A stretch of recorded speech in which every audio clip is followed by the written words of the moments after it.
Brian Hartline is widely regarded as one of the top wide receiver coaches in the country and the best when it comes to landing top receivers. Last year, Hartline signed 2 5-stars, Jeremiah Smith and Myon Graham. And in this video, we're going to find out who are the 2025 recruits at the top of Brian Hartline's wide receiver recruiting board.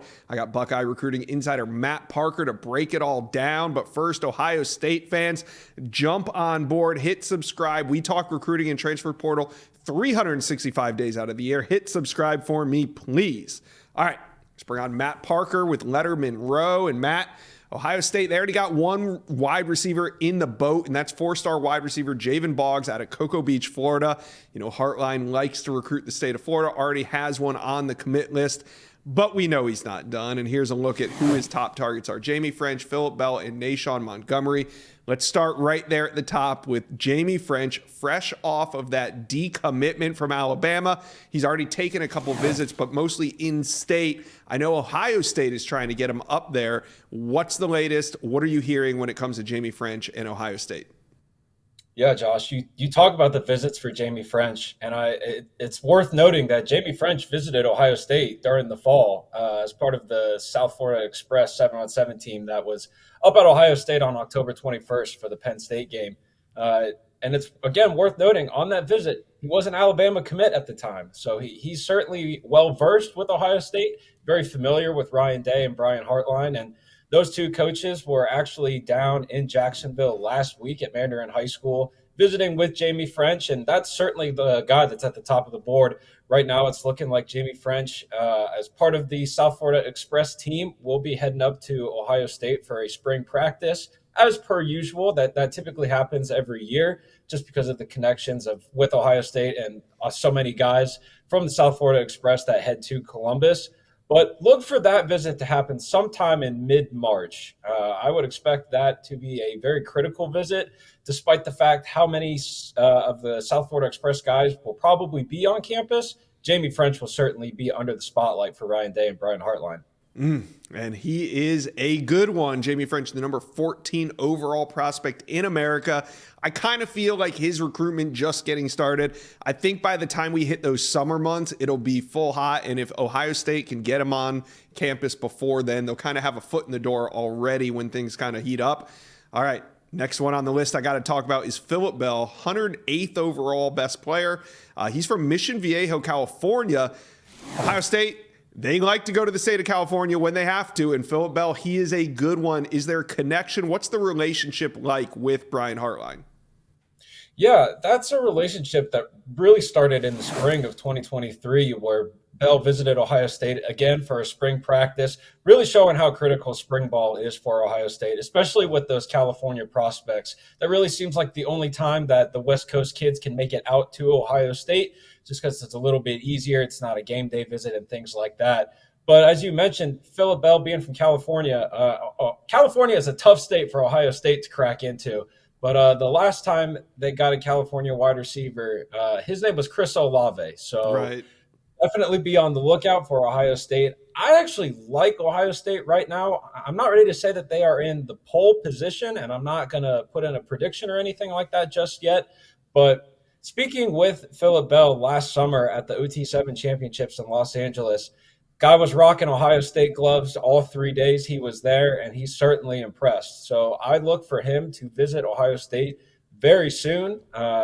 Actually, those first couple of weeks, once that March contact period opens up following the February dead period.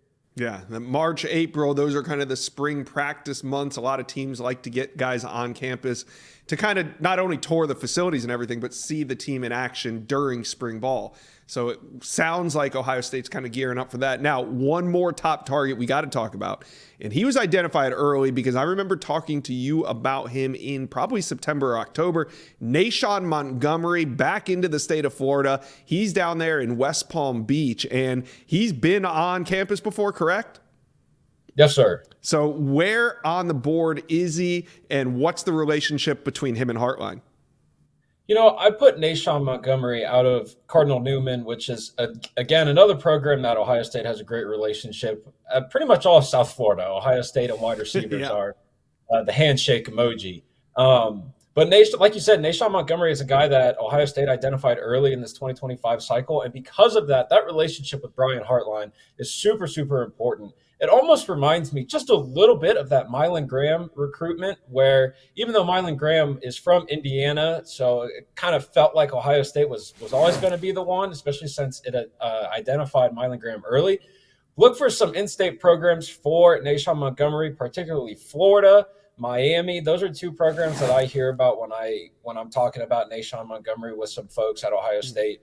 But again, Josh, it all goes back to the spring visits and getting guys on campus, which I would expect Nan Montgomery to get on campus, and even camp with Ohio State in June. I wouldn't be shocked by that either. All right, well, we're kind of seeing the board take shape right now, and then we'll see him get him on campus, and then that final push will come in June and July to kind of lock those commitments down. Now, one more guy we got to talk about, and this is Treynut. He had a great weekend down in Miami. There was a battle 7-on-7 tournament, one of the first premier 7-on-7s of the offseason. And Treynut, he had a great weekend on both sides of the ball. I don't know if Ohio State's recruiting him as a DB. He's listed as a DB, number 34 overall in the country. So we're talking about a borderline 5-star. Picked up an offer from Miami this weekend. He is a Buckeye legacy, though. So where does Ohio State stand, and what are their chances of landing Treynut out of Shaker Heights? Yeah, initially that was a recruitment where Ohio State was kind of slow playing it. And then once Matt Guerrieri took over as the safeties coach for Ohio State, the very first stop that he made on the recruiting trail was Shaker Heights, about 2 hours northeast of Columbus, Ohio. And to show the priority that Treynut is to Matt Guerrieri, that was big. That moved the needle for Ohio State in this recruitment. You know, Ryan Day is always preaching the best in Ohio, stay in Ohio, and that's a real program mantra, if you will. And with that Guerrieri visit on the first day of the contact period, Josh, that certainly moved the needle. You asked about where is Ohio State recruiting Treynut. A lot of programs are recruiting him as a cornerback, but Ohio State is actually looking at him as a safety just because of the things that Tim Walton has done with the cornerback position so far in 2025. You already have Devin Sanchez in the class. You already have Blake Woodby in the class. Ohio State is the heavy favorite to land Dorian Brew out of Conroe, Texas. So that board is already filling up at cornerback. Look for Ohio State to really focus on Treynut as a safety instead of a corner. 2025 recruiting is really shaping up. You guys are doing a great job over at Letterman Row covering everything. Thanks for stopping by the Inside Scoop and talking a little Ohio State recruiting with us today. Always appreciate the time, Josh. Thank you for watching. If you enjoyed that content, be sure to subscribe to the On3 Recruits channel. We have a new page dedicated only to recruiting. Go ahead and hit that subscribe button right now.